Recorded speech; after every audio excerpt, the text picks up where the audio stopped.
we made it. You made it. I made it. That guy who's only hanging in the fantasy league because the 9 other guys make him stick in the league year after year. He made it. I'm not talking about Friday, that we are recording Friday, 2 days before the Patriots season opener. We made it back to football. It has been 8 long months since we had actual, real Patriots football on the field. And yeah, I know a lot of last year was depressing. And a lot of us expect this year to be depressing as well. But damn it, this is why we're here, right? To watch, to listen, to record, to write, to report, to analyze. This is why we're here, the real game. So what are we going to start with today? Stuff on the field?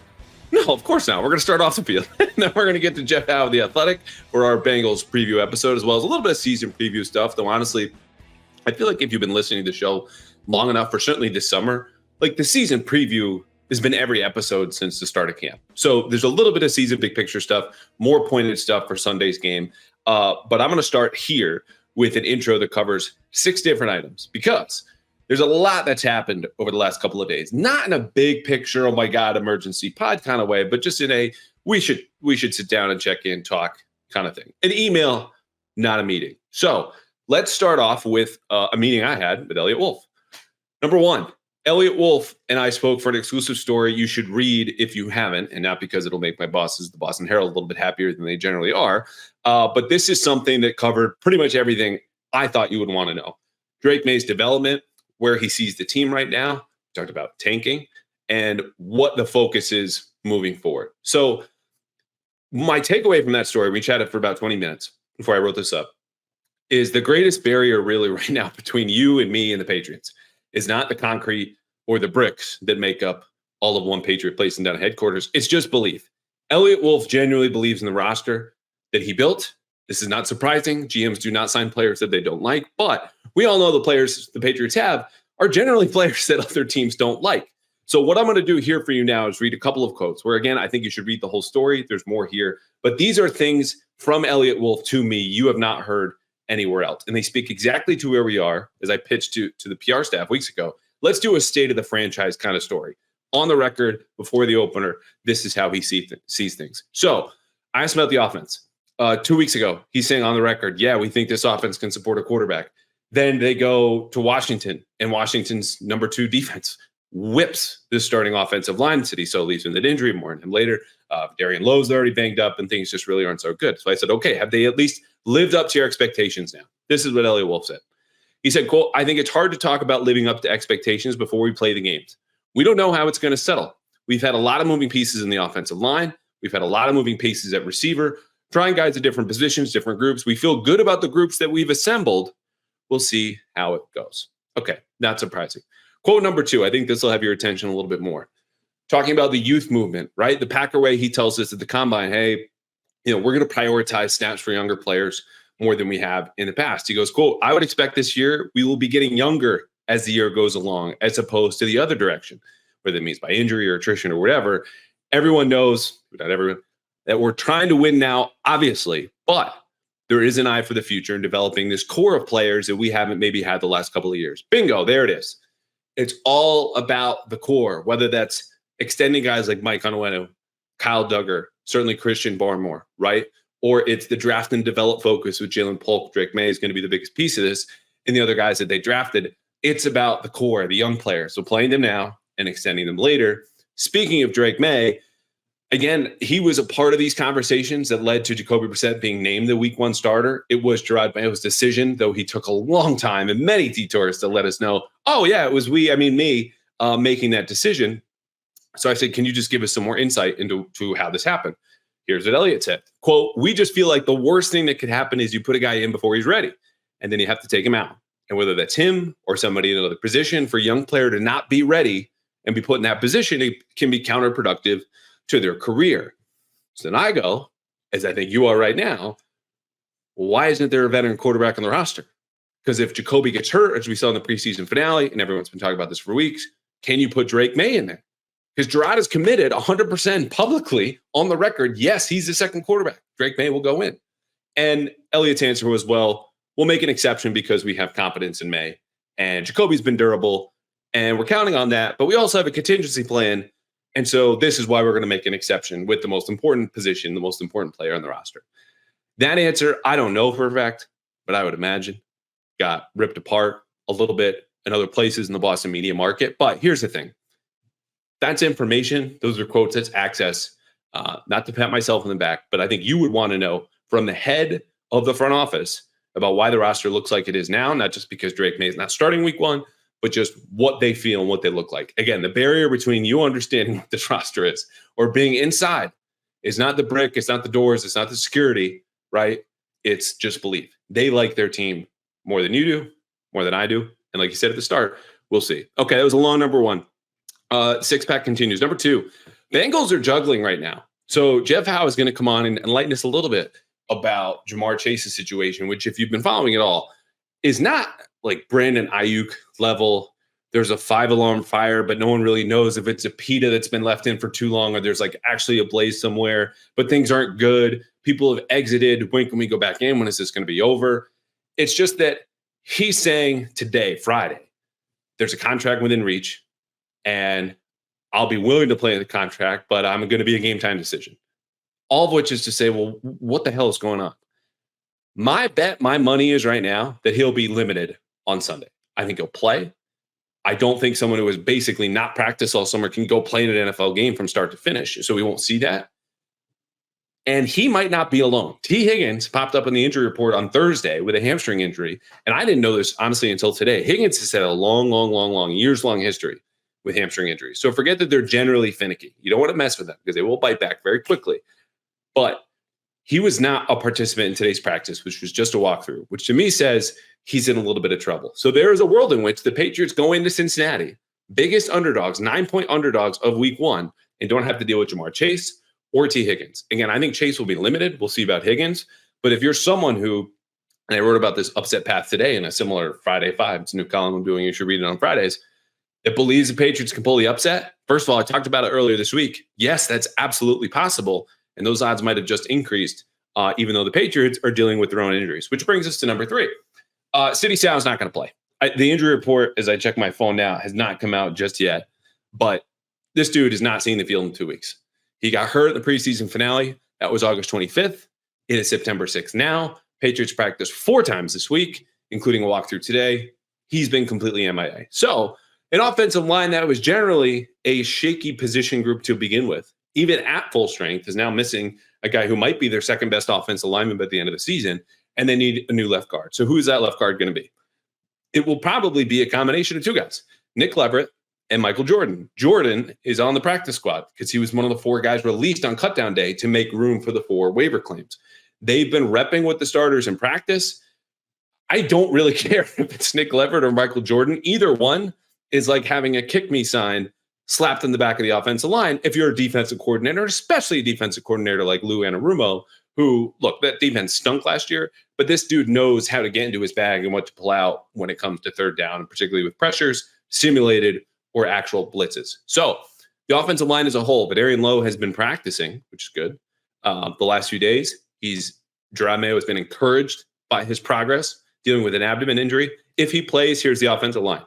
Lowe at left tackle, Nick Leverett or Jordan at left guard, David Andrews at center, Layden Robinson, the 4th-round rookie at right guard, and Mike Onwenu, who told WEEI today, I'm going to be playing right tackle, and he'll be at right tackle. Last note on this, and we'll get to the last 3 notes.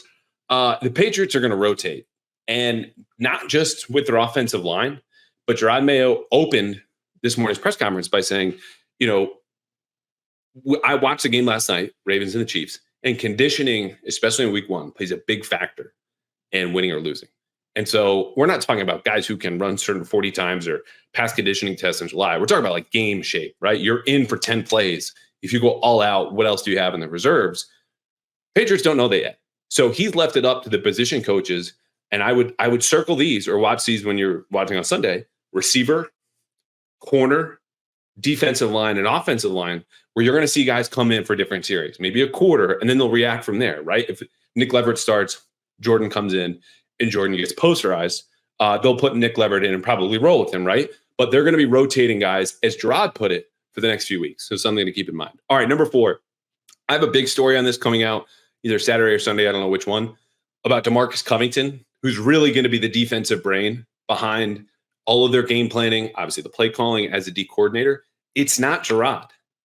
And Bill obviously he's being succeeded by Gerard as a head coach. But as a defensive mastermind, this is going to be Covington, because even though he's only 35, even though he's only coached in New England the last 7 or so years, defensive line, outside linebackers as a QC, and he's respected around the league. He worked at the Senior Bowl, did a really good job by everyone who was there, and I got to talk to after the fact. He's working for a defensive head coach, and yet Mayo is not really speaking in the meeting rooms, according to the players that I spoke to this week. It's Covington leading the collaboration of the game plan. It's Covington leading the meetings. It's Covington running the show. And what I've heard from guys, longtime veterans, is to say, number one, they want to be aggressive, because every new defensive coordinator says they're going to be aggressive. No one's going up there on day one of the introductory press conference being like, we're going to rush 4 and then play zone. And I don't know why I'm doing a crappy Trump impression right now. We'll just give you all the yards underneath. No, they say we're going to be aggressive, multiple physical, yada, yada. I'm telling you, longtime veterans, and this is in the story, I'll tell you who they are. Jonathan Jones and Kyle Duggar said to me, look, you're going to know it when you see it. But he has put his own imprint on this system, and it will be very different from what you've been used to the last few years. So something to look for. I think DeMarcus Covington is going to spin the dial.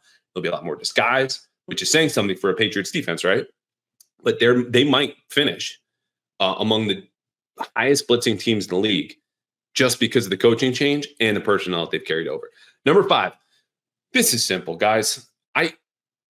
This came up because of a conversation I had at practice with other beat writers today. We're like, yeah, we're writing these stories, why to watch, everyone's so down. They lost Judon, Barmore. Like, I'm trying a hard time to find reasons to tell people to keep up with this season. I go, hey, it's real football. I talked about this at the top. This is why we're all here. This is why sponsors like you're about to hear from Game Time and Prize Picks are pouring a ton of money into this podcast. And thank you for that support in other places, because they know people are coming together on Sundays for the football. They're listening to podcasts for the football. So even if the Patriots go 3-14 or win however many games that you think they're going to win or lose, it doesn't mean we can't enjoy this. We got 4 months of real football. Okay? This is going to be good. Watch the rookies. Listen to that episode I talked about how to survive a rebuild. All the tips are in there. I'm just saying, don't throw the season out before you even get started here on Sunday. Like this is going to be a good time of year. It always is. It's football. Last one, number 6. Gerard's filmed more OJ today, and not in a big way, not in a way that I'm going to freak out. I'm done. I'm tired, and I realize I do this to myself talking about Gerard in press conferences. I want to talk about him as a football coach, okay? And we will. But on Monday, he said he's going to be as transparent as possible about injuries. Cool. That sounds great. We didn't ask for that. We are going to ask about injuries. And we understand there are competitive boundaries that you can't cross and tell us exactly what the game plan is, or who's hurt, or who's dinged up, or who you're going to sit, whatever. But then today, Friday, when we asked about City So, we already documented, has 3 practices this week and then missed again today for number 4. We'll see. We don't really know. Oh, how's Badarian Lowe? I'm encouraged. Antonio Gibson? Well, anytime anyone goes on the injury report, he went on Thursday with a hip, but sounds like he's going to be good to go. Anytime anyone goes to the injury report, you're worried. Well, duh. But you told us you'd be transparent, and now you're not. So what's the deal? You didn't have to make the promise. You didn't have to make nice. You don't have to do any of this. Of course, we would appreciate it. People at home, you listening right now, would love to know more about injuries. I would love to tell you about them. But if you're going to be transparent, which is an absolute term, either you're transparent or you're not, and that's it, then just don't promise it. That's all. So enough about OJ. Enough about media. Enough about press conferences. Let's get to the real football. Jeff Howe of The Athletic. And on the back end, another 4-minute drill, we have Jonathan Jones, not only professional cornerback, but a professional pilot who led off and said he got a big, I would say, bold is not bold enough of a word, an audacious ask by an ex-teammate who said, oh, you can fly a plane? How about you take me almost to the, I don't want to say the equator, but pretty close. Okay, here comes Jeff Howe. Here comes Jonathan Jones. Enjoy week 1. Real football. All right, as promised, Jeff Howe. And Jeff, every time, I got to say it, national NFL insider for The Athletic. It's been 3 months since we had you on. We're doing little Patriots, little big picture stuff. And I was thinking back the last time you came on. I was at a hotel in Dallas covering the Celtics.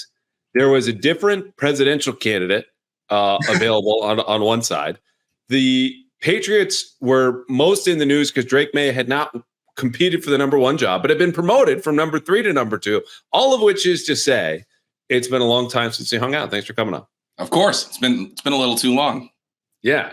All right. So you did yet another training camp tour this summer. And before we get into the Patriots offense, their defense, make some picks and talk about the game Sunday with the Bengals, which now is complicated by Jamar Chase calling himself a game time decision, not really practicing the last 6 weeks, maybe since I was in Dallas. And then we'll call a game and do some prize picks. Let's get into a little scuttlebutt around the league when you talk to other teams about the Patriots. Some people, like generally speaking, so some of this is spawned from the league survey that I had that ran this week, where it's like, who are 3 teams that will surprise in a good way, bad way? There was only one official answer that the Patriots would surprise in a good way, which, basically means exceed expectations. But there were people who were considering using the Patriots and just kind of discarded them when they put their official 3 teams. So there's some belief that the Patriots are going to bounce back in relative fashion. Like, let's keep things in perspective here. Number one, they have a brutal schedule. And number 2, they're still at the first stage, more or less, of a rebuild that's going to take quite a while. So, when you talk about relative fashion, is this like your cousin who got expelled from high school and then like now enrolled in community college and got through a semester? Like, what do you want? Like, they're going to bounce back in relative fashion of all the relatives that you have.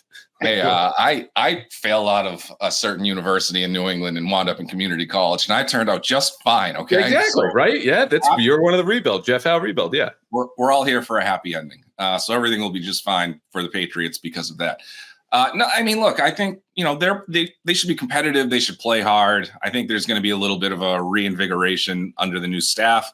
I think all the things that you're hearing about, like the good vibes and all that stuff, I think that will translate to a better product on the field. I still don't believe the Patriots are going to win many games this season, but generally, I think. So everyone's like lukewarm about them. There was except for that one person who said they'll exceed expectations. No one was really firm about the Patriots, just they are what they are. Yeah, I mean, and exceed expectations, if you're the Patriots, what's that mean? Like 7 wins? And quite frankly, I don't know if 7 wins is really all that good of a season, because that puts you drafting 10th or 12th or something, and that's not ideal. I'm sure we can get into this too, but I still maintain that best case scenario, they play hard, similar to the Cardinals last year. They show that they can adapt to the scheme. They're going to be difficult to beat. Teams are going to walk away from these games on Sunday and say, oh, wow, you know what? That was a tough team to play. I respect them.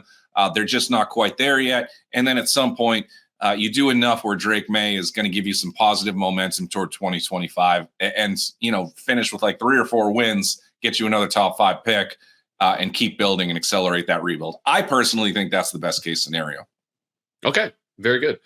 Before we get into the Patriots offense, not only just Sunday against the Bengals or this entire season and what that looks like with Drake May or Alex Van Pelt or Jalen Polk or anybody else, Jeff, I have a question for you.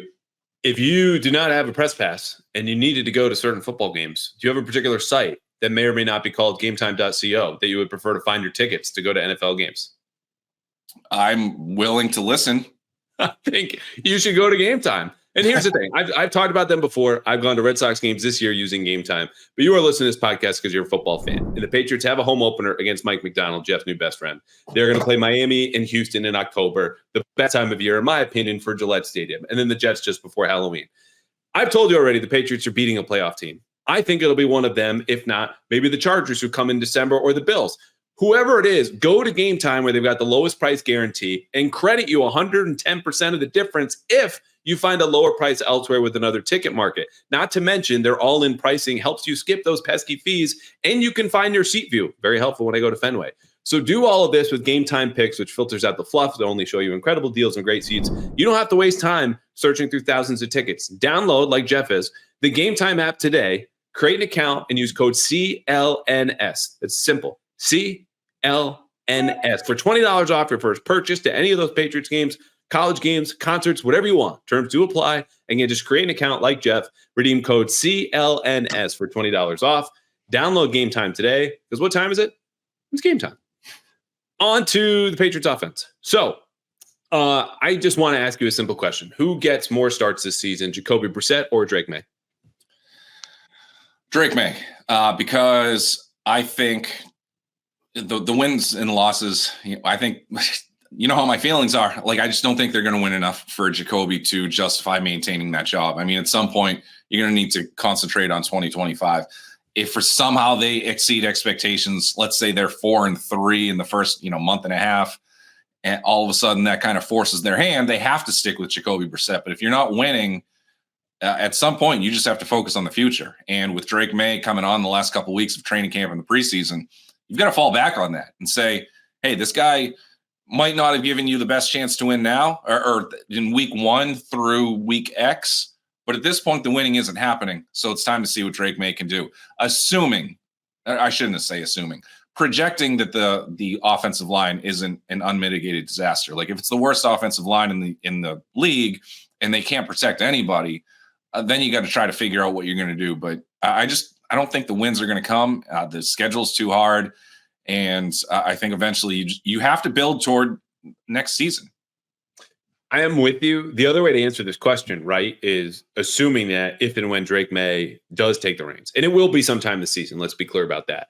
Do you believe that it'll happen before or after Halloween, or actually the week after? So they're going to play the Jets on October 27th. That's week 8, right? If Jacoby Brissett starts the next game, which off the top of my head is not reaching, but it's the first week in November, that'll get you 9 starts.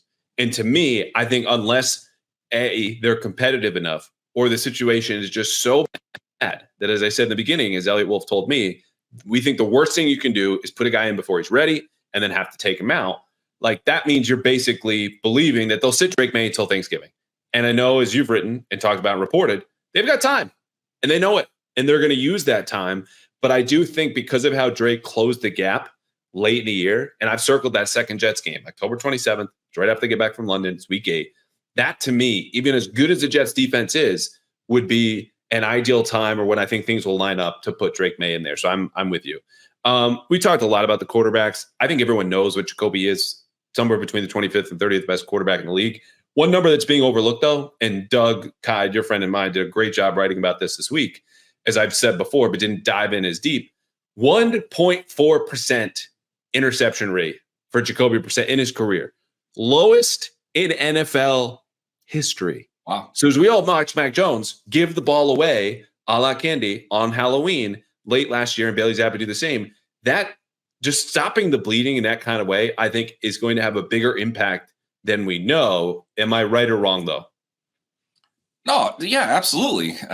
Because that's going to keep the defense engaged. I mean, I think one thing that happened last year was the defense was looking across the ball and saying, you guys can't score. You're giving the ball away. You're putting them in bad field position.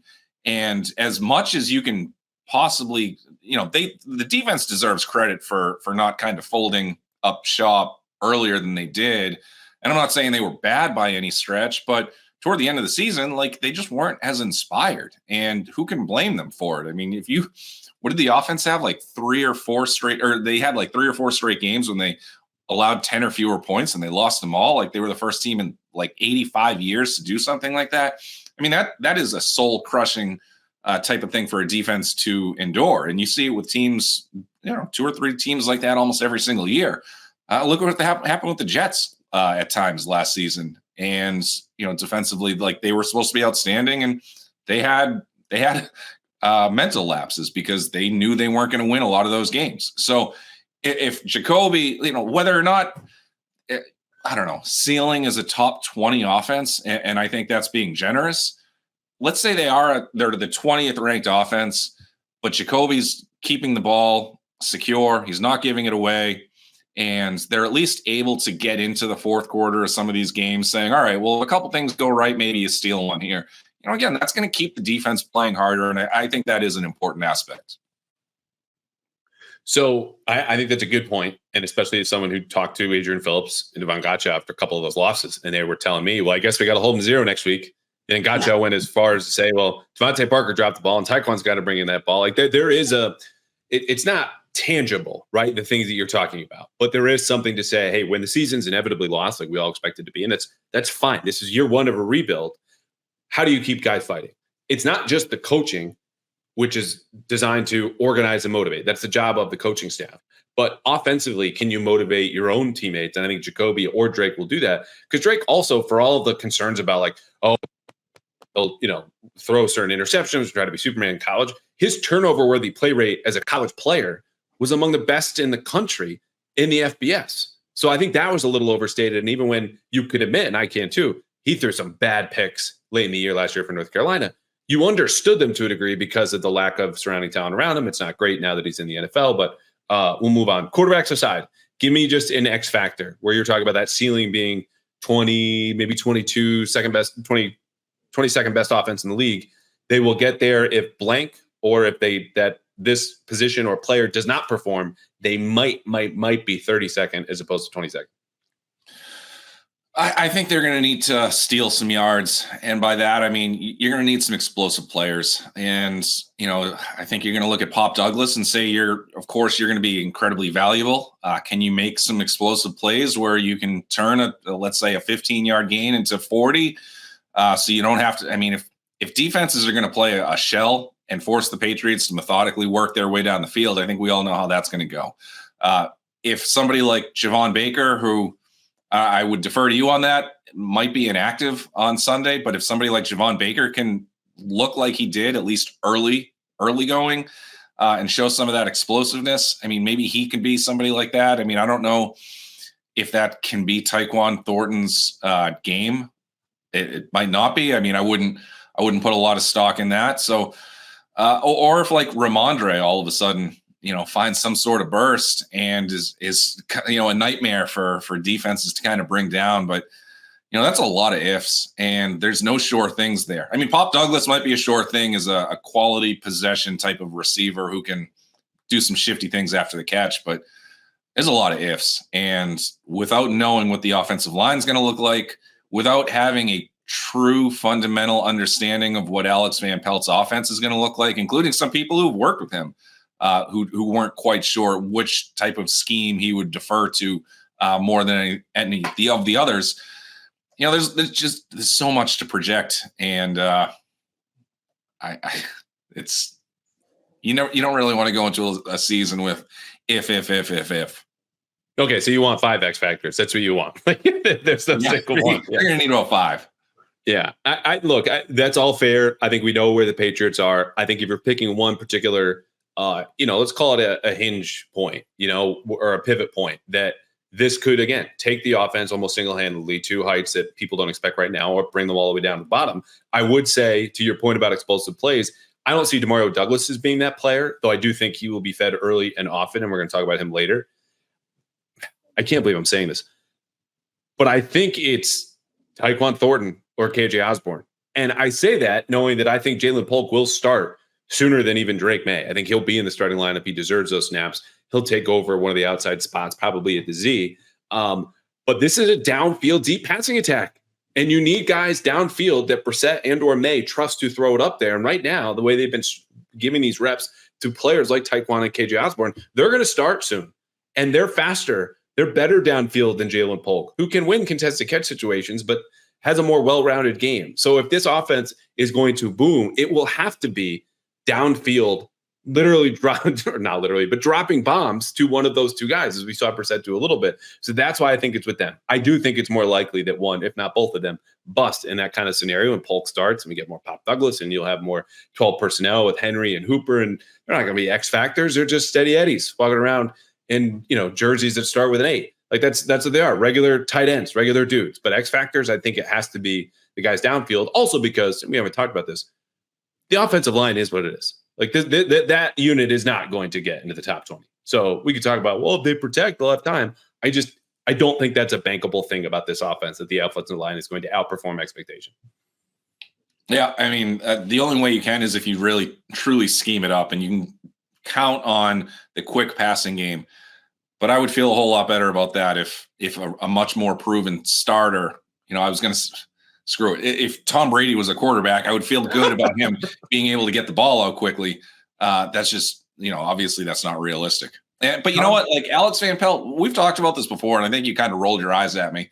But like what Alex Van Pelt did with that offense and Joe Flacco last year, I thought was one of the coolest stories in the league, especially in December. Did I roll my eyes? Maybe it was I agree with that now, hearing it, but I may have. It was somebody else. Okay. Somebody else. It could have been somebody else then. But I thought that was a really cool development. I thought the Joe Flacco story last year was one of my favorite stories of the regular season. The guy came off the couch basically on Thanksgiving and had like the best statistical stretch of his career. Like, that's wild. That's not supposed to happen. So like, if Alex Van Pelt's a miracle worker and it translates to this season, then fantastic. But that's another one of those ifs. Yeah. All right. I just talked about, I don't think the offensive line can exceed expectations. This is a long-term play more than most, mostly just given the talent available, right? It's not that they're not going to try. It's not that Scott Peters stinks as an offensive line coach, to be clear. It's just, you've got, two journeyman backups fighting for a spot at left guard right now due to injury, and then a 4th-round rookie at right guard, and then David Andrews and Michael Wynn, and you're crossing your fingers at left tackle all season. Overall, though, does this offense, if I put them 27th in the league, do you think they'll be a over-under, a bottom 5 unit in the NFL, or would they be better than that? No, I think that's fair. 27 is probably pretty fair. I mean, it's over-under, not fair or unfair, Jeff. I know I picked a good line. I'll go under. Bottom 5, okay. Yeah, I think like 27th or worse. Right. I started this QB stock report this week. We're going to do this every Tuesday. I'm not here trying to plug that, but I think I had Jacoby as 30th or 31st in quarterback rankings. So, the one thing that could change that is if Drake May comes in and kind of lights a fire into the offense. And, another part of that too could be, all right, let's say they're 7 games in, they've got 1 win. They're going to turn to Drake May, but at least they've figured out something with the offensive line, and they know that they're going to be able to do some things to help Drake May find some success. They rely on that natural ability of his, and he starts to play really well. I'm not saying anywhere close to like a CJ Stroud level, but just really well for a rookie. That gets them over on the above 27. I don't know, ranking closer to 20, I guess is what I'm trying to say. It's hard for me to sit here and say that I have too many questions in the offensive line. Still a little unproven at the skill positions, of course, not knowing what's going on at quarterback in a new system, and saying I would feel good about, being better than a 27th ranked offense in terms of points scored. I think they'll be better than bottom 5, but then you're talking 26th or 27th. Like, I don't think they really crack the top 20 as you suggested. And I would say the optimist case would be, hey guys, they're going to run the ball and they have good running backs. I'm baking in an Antonio Gibson bounce back there, right? Like, and there's a big, fumble fly in the middle of those, whatever I just baked. But if you remove that and he doesn't have to play a major role, even though I think he will as both a receiver and rusher, like, there are a lot of teams with worse running backs, even contending teams, than those two. Of course, the problem is baked into their results and their stats and their production is the fact that they need holes to be blocked for them. And the offensive line is just not really suited to do that right now. Outside zone scheme should help a little bit. I think Ramondre Stevenson will average more than 4 yards a carry like he did last year. But the numbers, even after contact for him, weren't as good as we saw a year ago. So the case would be they can control the ball, they'll run it, they'll play good defense. I just don't think that formula is going to work. You need something to complement that. And to your point, Drake May creating on his own, extending plays to overcome the offensive line, or being able to throw it deep to catch up quickly, as opposed to methodical offense, could help that. I just think it's too early to bank on that right now in the season. All right, let's go to defense. We have some breaking news. T. Higgins, I mentioned in the beginning, tweaked his hamstring this week in practice. Generally not a good thing, especially if you have a hamstring problem, is officially doubtful for Sunday.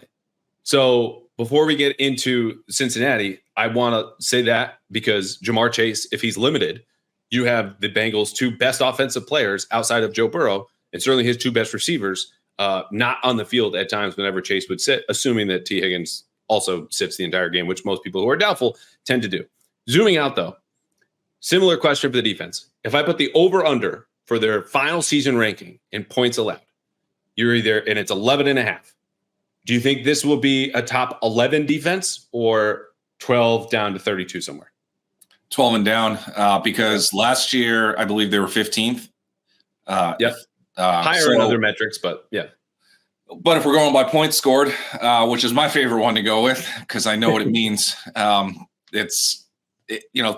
losing Barmore for potentially the entire season, but certainly the opening stretch and probably then some. Having to trade Matt Judon, who I know was out for a chunk of last season anyway, but still would have been your best defensive player.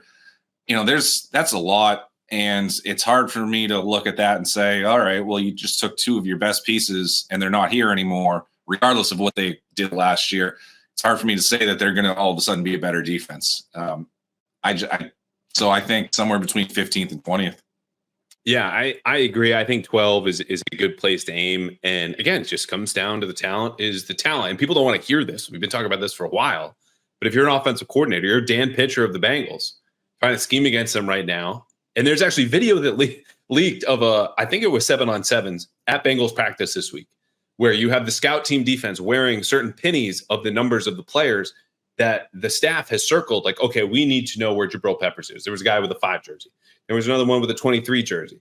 Then you get down to 48, which folks probably know, but some might not. That's Jelani Tavai. Those 3 guys plus Christian Gonzalez are the players we need to watch for or know when you're scheming for this defense. It's not 90, Christian Barmore, he mentioned. It's not number 9 anymore, Matt Judon, who's obviously a Falcon. And there's only so much you can do playing tight together defense when you don't have identifiable problems that offenses go, okay, he's a game wrecker. We need to double team him, block him, chip, whatever it is. And again, I think it'll be a good defense, but considering the schedule and the blue chip talent might just be Christian Gonzalez, it's a little bit to ask for. But again, I'll do the same question. If this defense outperforms expectation, they are top 10, let's say, or they drop 20 or below, that X factor, that hinge point, the pivot point, who or what player or position would that be in your mind? I wanted to say I was fully prepared until about 10 seconds ago to say it has to be Christian Gonzalez. But if you want to say what's going to take them to get into the top 10 to 12, I don't think a single cornerback is going to be capable of elevating you that much. Now, granted, Gonzalez playing more than 4 games and playing at a high level would certainly qualify for a team that could be in the better than 15th. But if you want to get into that level where you're really causing concern for opposing offenses, it's going to be Josh Uche and Keon White. And I think those guys are both going to have outstanding, like the best seasons of their careers. And, we've been waiting on Josh Uche to kind of do that for quite a while.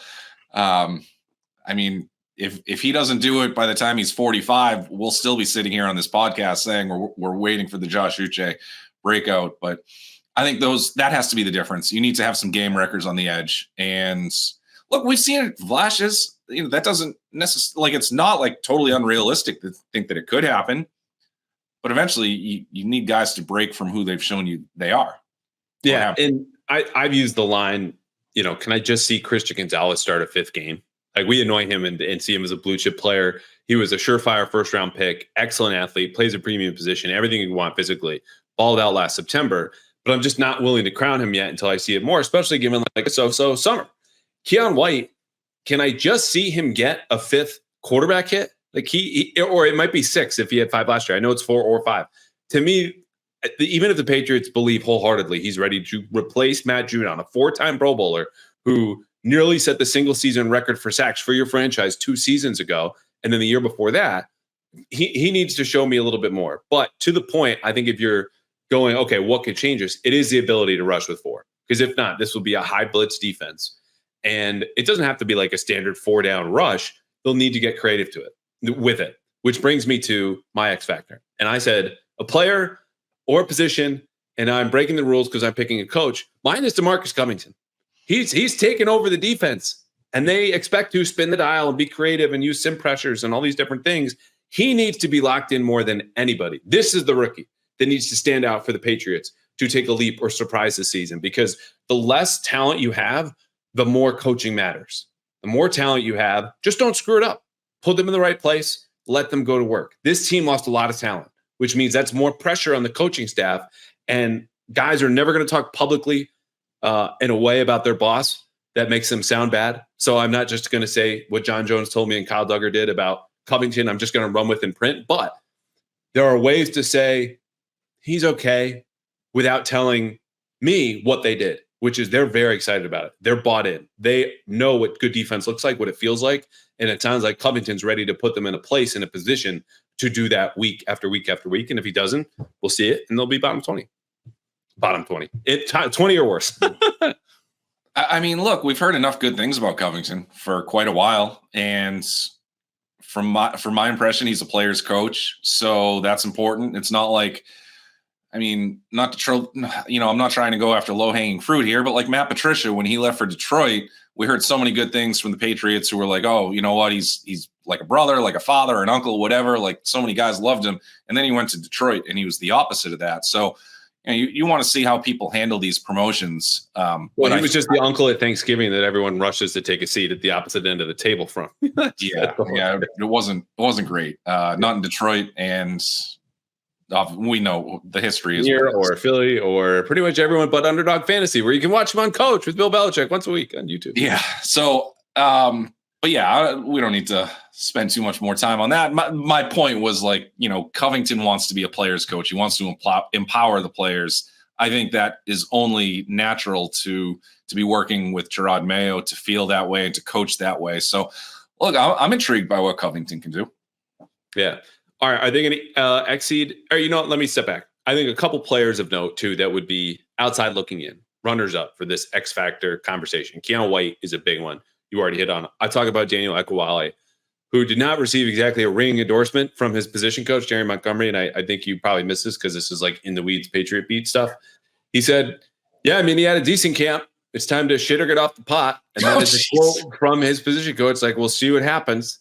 Behind him is Jeremiah Farms Jr. and Eric Johnson, who they claimed last week off of waivers 2 weeks ago. It's not getting late soon, but it's a very shallow defensive line group. So health there is going to be paramount. And I forgot the guy who is going to be most paramount, especially to the run defense, which is Devon Gotcha. If he goes down, the middle collapses in a way that, like, if you lose your starting shortstop, your defense is deeply affected in baseball. And that's what he's going to be for them. Not only just holding up double teams, but really preventing the guys I just mentioned, Eric Johnson. You can even go to Tristan Hill in the practice squad from having to step in and play a position they're just not equipped to handle. So there's them. Jabril Peppers, I think, is going to make the Pro Bowl. Third safety, Jalen Hawkins, is going to be really important. The way they love to play nickel and three safety, their base personnel. And sometimes they'll go three corner. Marcus Jones brings me to another one. Didn't have a great camp. Hurt for some of that, and that's to be it. But if I'm the Bengals and Higgins and Chase were healthy, I go, all right, I'll just pick him the slot. Like, let's see what 25's got, because he didn't play basically all of last year. And the year before, didn't even really play in the slot. Cosign. Beautiful. You've said it all. Will they exceed expectations or underwhelm? And I said 11.5, which you had said, I'll take the under. So let me move this down for you. 13.5. Do you think this will be a top 13, just above average defense by the end of the year? No, I think they'll be average. So you're taking it to 15 to 20, since you had already answered this question. Yeah. Yep, that's where I'm going. All right, very good. So here we go. Pats Bengals this Sunday. I already told you about Jamar Chase. Told you about T. Higgins. Patriots offensive line is a little dinged up, but not so bad. And it looks like Antonio Gibson will be questionable.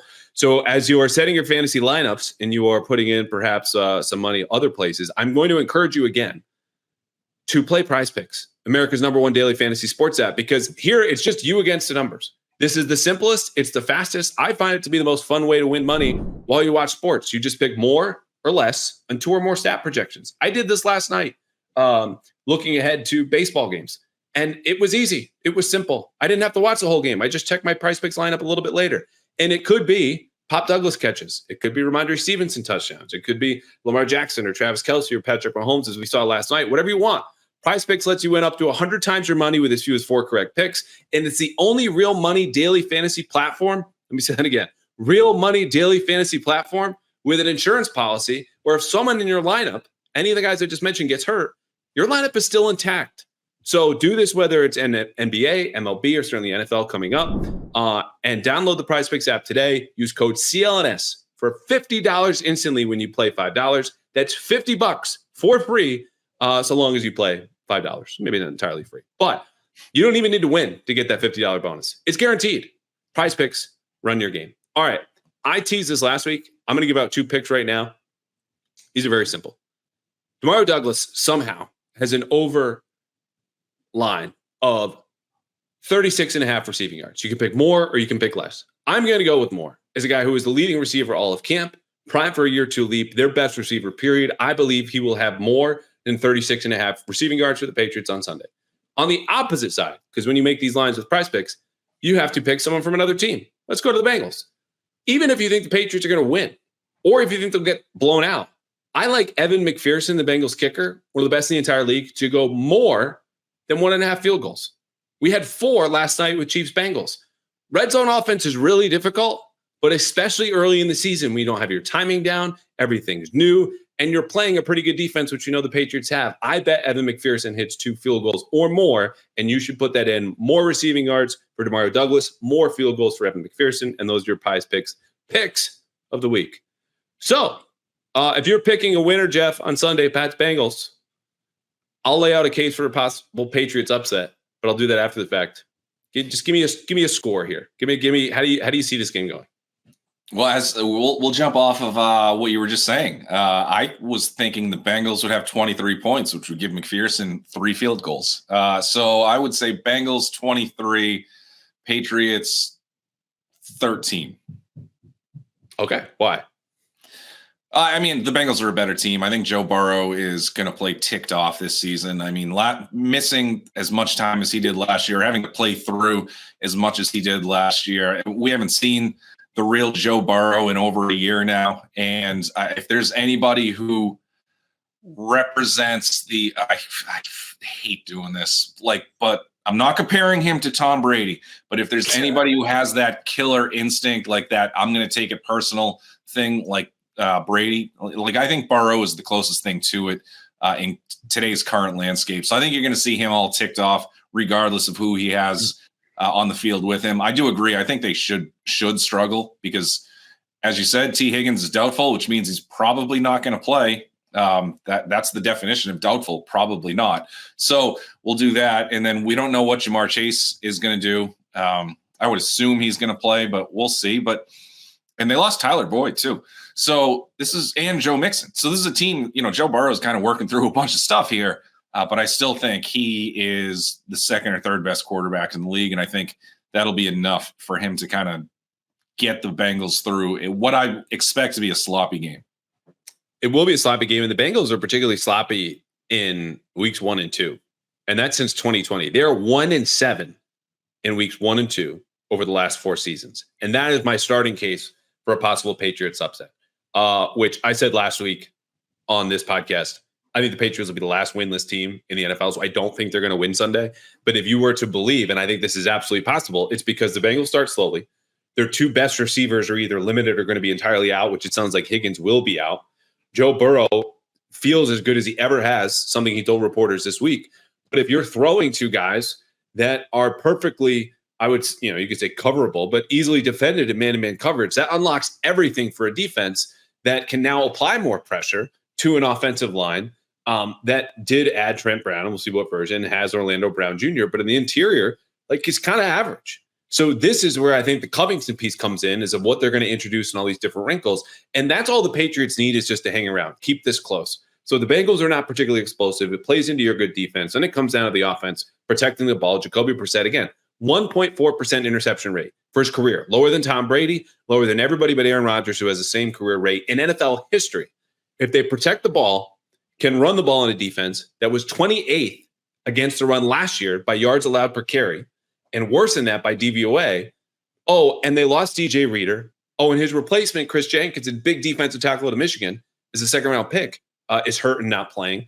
That, to me, is a meaty, open interior of that defense that the Patriots can play ball control. I'm not saying they will, but I think this game is uglier because of the history, the injuries that the Bengals have right now, and the Patriots will kind of keep this close in a way that, we didn't see any real kick returns last night with the Ravens and Chiefs, but people forget how wacky and weird week 1 gets, Jeff. And we could have one of those that breaks this game open, at least early. I'm just with you. I think the Bengals do pull away ultimately late because, again, a talent is a talent. But this line of the Patriots being 9-point underdogs, the biggest in week 1, I keep looking at it being like, it sounds insane, but that might be a little bit too high. Yeah, I mean, I predicted them losing by 10. So I don't want to say it's too high, but I don't know. The other part too is Alex Van Pelt is going to know how to game plan against Cincinnati. Right. And I guess Brissett to a smaller extent too. So yeah, I absolutely agree with about 99% of the things that you said about the possibility of an upset. And it starts with Cincinnati. And like you said, the slow starts over the last, the previous 4 seasons. They also have a bit of a history of playing down to their opponents when things aren't going really, really well. So yeah, I mean, I would be surprised if this game wasn't close. I don't know if close will translate to a single-digit loss with the Bengals, not pulling away in the fourth quarter. But it's one of 15 or 16 really difficult games on this Patriots schedule. Yeah, I think I'm going to lean 2013 Cincinnati. And part of me wants to go like, let's get ugly as hell, maybe scoregami territory and go 19-9. But it's just there's so much here that could go one way or another. But ultimately, if you're going to call the upset, call it. And I'm just not in a position to do that with Nick Leverett and Michael Jordan possibly starting at guard, and then Vidarian Lowe's like your returning champion and left tackle. Like he's going to have to deal with Trey Hendrickson. The Bengals are going to scheme to get Hendrickson one-on-one or force your hand with an overload blitz on the other side. And this is an offensive line that has new coaching staff, it has a new scheme, some new faces, a rookie still in there, right guard. Like there's just a lot here, obviously, fraught for the Patriots offense. But I think in focusing on that, which we have done most of the summer, you forget that other teams have problems too. And the Bengals problems are cropping up real late in places that they don't want. I just think, again, talking to some guys in the locker room this week, they said 2 years ago, when they lost 22-18, maybe that was a scoregami. They knew they could bait Burrow into interceptions with the disguises. Now it's a matter of, okay, we just need to make him work hard, stay in the pocket, go through reads, and hopefully the rush gets there. But as we're speaking now, Josh Uche is officially questionable for Sunday. So part of that pass rush that we talked about could take a hit. So final season record. You are not high in the Patriots. You think they'll have a bottom 5 offense? You think their defense will be average? We didn't talk about special teams. We're not going to talk about special teams. Where do you think they land record-wise at the end of the year? I'm going to go back to 4-13. Okay.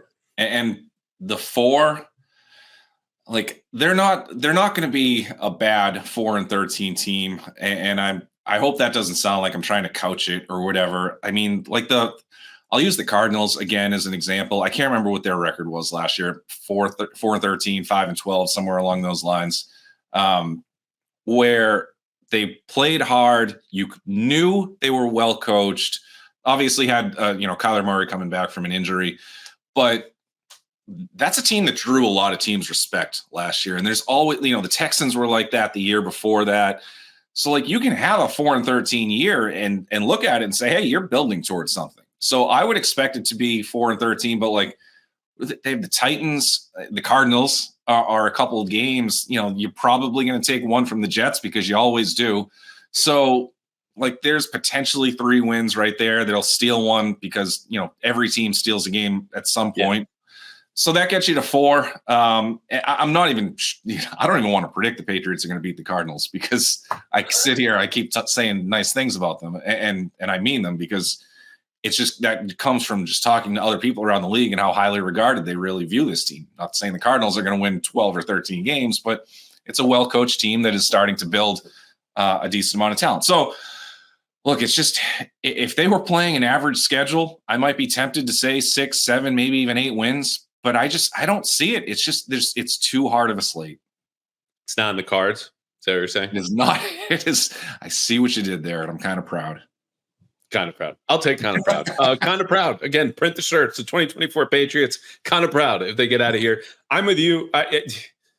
No one really holds our feet to the fire in these win-loss records at the beginning of the season anyway, right? Unless you were super loud wrong or extreme. And I was loud wrong last year saying 9-8. I think they'll make a push to the playoffs, all the optimism, and then they just poop their pants and go 4-13. This will be, okay, I know I'm looking at a rebuilding team. They're not trying wholeheartedly, I would say, to win. This is a draft and develop year. 4-13 is acceptable. This is an understandable one. They will meet the expectations that are set ahead of them, which is their win total over under is 4.5. That's just what it is. And it's a schedule, and it's a talent, all the stuff that we talked about. So I think they land there as well. There's no such thing as a good 3-14 team, but they lost a lot of games that you just look at. Missed field goal against the Giants. at the end of that game. The Colts disaster internationally. Like maybe you get a couple of those bounces and you go 6-11. Everyone's like, they weren't that good, but you take it because that puts you in a better position for this offseason, which is a whole other story about free agents, which you can find in my exclusive with Eliot Wolf, which I talked about at the beginning of this podcast. Anything we didn't mention or anything you've got your eye on? You got like super hot, spicy take about the rest of the league before we get you out of here? I mean, if you want to talk Jamar Chase, since it's Bengals week. Oh, yeah. Yeah, please. I teased this at the top. What's the latest with Jamar Chase? Jamar Chase has every right to want more than Justin Jefferson. I'm not saying that he deserves more than Justin Jefferson, but he has every right to start the negotiations a penny over $35 million a year. And we know he's going to come in at somewhere between 32 and 37. That's way too big of a window to say we know for sure where it's going to come in. That's probably why you haven't seen enough progress. It's just it's hard for me to sit here and watch because like Ayuk, you knew where he stood. You knew what his plan was. Did you though? Did you though?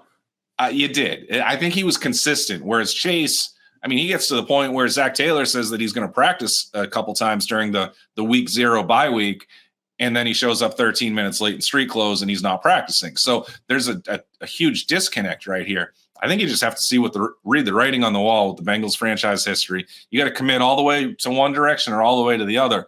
But I don't know if you want to really sit on the fence with these hold-ins. Just go out and have a great year, and you're going to be the highest paid receiver in NFL history easily. Cool. Well, if they're selling TVs to raise money because Mike Brown is so cheap out there in Cincinnati, I don't know. Maybe I show up in street clothes on Sunday if I'm Jamar Chase because I know that would make a lot of Patriots fans listening to this right now very, very happy. You've made me happy coming on the show. We have John Jones coming up, another 4-minute drill. I asked him about his worst date ever. And John Jones apparently flakes a lot. Next time we have you on, I might ask you the same question. Sound good? Yep. Thanks, pal. That came to mind. That was fantastic. All right, another 4-minute drill. Pat's Interference Podcast. We got John Jones here hanging out with us here today. Just gave him the drill. Football question, not football question. We start the clock, and then we go. We were actually chatting the other day about you flying planes. And this is not the start just yet. This is me buying time so I can pull up the clock on my phone. Have you flown anywhere in the last 48 hours since we last talked? 48 hours, no. Okay, good. Well, we're going to start another football question. Here we go. Hardest receiver to cover early in your career? Early in my career, I was in the slot a lot. So Miami had Jarvis Landry. He was a tough cover, early in my career. All right, let's go back to the air. So John learned how to fly, got his pilot's license not too long ago. I want to know the wildest ask by a friend or family member to you about, oh, hey, can you just bring me here real quick? I don't know. Julian wants to go to the Bahamas, so hey, we'll see. His old teammate, he wants to go to the Bahamas, so that's crazy. That's one of the crazy ones. So. Would that have happened if he had stayed here? Maybe so. We'll never know. Should have stayed. That sounds like a soft no. Moving on. Back to non-football. So Hunger Games wants to make a movie, except that's real life, and it's everyone in this locker room. Who's the last one standing? Me. Of course. Of course? Of course it's me. Okay, you got to give me a runner-up then. Runner-up? After me, who could I say would be next? Big Mike. Big Mike, I think he's a good candidate. He knows a lot of information. Maybe Hunter, some guys who can move a little bit but know a lot of information at the same time. Okay, I was going to say Mike is not moving a whole lot of bit. That's why I call him Big Mike. When's the last time you chatted with Bill Belichick? It's been a while. I have to check in on him soon. Yeah. So he's on Instagram now, so I gotta see what that's about. He's on everything. What does that make you feel like? This guy is Mr. Media right now. He's got 7 different jobs. Man, he's enjoying it. Looks like he's enjoying where he's at right now. That's what it looks like to me. All right, closing in on 2 minutes through the 4-minute drill. What's the worst date you ever went on? Worst date? Oh, man. It's been some bad ones, but we're not going to reminisce on the past. Happily married, so the old dates don't matter. I got a good one. Nothing like you screwed this up or like didn't pick up the check or forgot something? Come on. No, I'm pretty... You said a lot. We got to get one. Oh, man, I'm pretty good on dates. I think I've had to flake a couple of times. Obviously early in the career, you never know the schedule and things come up. So a little early flaking. I'd say I was a bad date early in my career. Okay, so flaky. Yeah. Okay, but you learned. Yeah, for sure. Learn to do better. Most underrated player or most underrated teammate you've ever had just didn't get enough credit. Underrated teammates. I mean, as coming in as a special teams guy, I'd have to go with a special teams guy. Probably Ebner, and the things he did for us early, on special teams, right along with Slater. So definitely Ebner. So what did you see then that we missed? Aside from we're not watching all 22 of special teams kick coverage, right? But he made an impact. He was here for a while. Just as a PP, I don't think people understand what goes into making sure punts don't go blocked and how much that can change the game. Every coach says, hey, if the punts get blocked, it's like some 90% chance of winning the game or some crazy statistic they throw out. But just a guy who can come in, do those things, and take over. All right, John Jones gets a day to himself. No family obligations, no practice, no meetings, no work. He's just at home alone. What does the next 12 to 16 hours look like? Oh, probably wake up, get some good food, maybe go out fishing for a little bit early in the morning, get around to golf, and then fly somewhere for dinner. That is an ideal solo day. All of those solo activities, you just nailed it. We're under a minute here in the 4-minute drill. We got 2 more. Let's talk about your least favorite media question. You've been here a while. You're the old man here. I think you got a nap later after practice. What's your least favorite media question? I don't know. A lot of them get redundant, the typical questions that you're going to ask. But least favorite was what happened? Why did we lose? I don't know. At some point, you guys watched the game. You saw the points that were scored or the turnovers or what happened. So I guess why did we lose? I guess that was kind of a typical. All right, 15 seconds. Let's do the opposite of that. Why are you going to win on Sunday? Why are we going to win? I think we're going to dominate, dominate the trenches, dominate up front, and then make plays. Just put together some consistent drives on offense, and then on the back end on defense, get off the field. There it is, clock management, 4 minutes on the dot. He's John Jones and Major Callahan. Thank you very much, bro.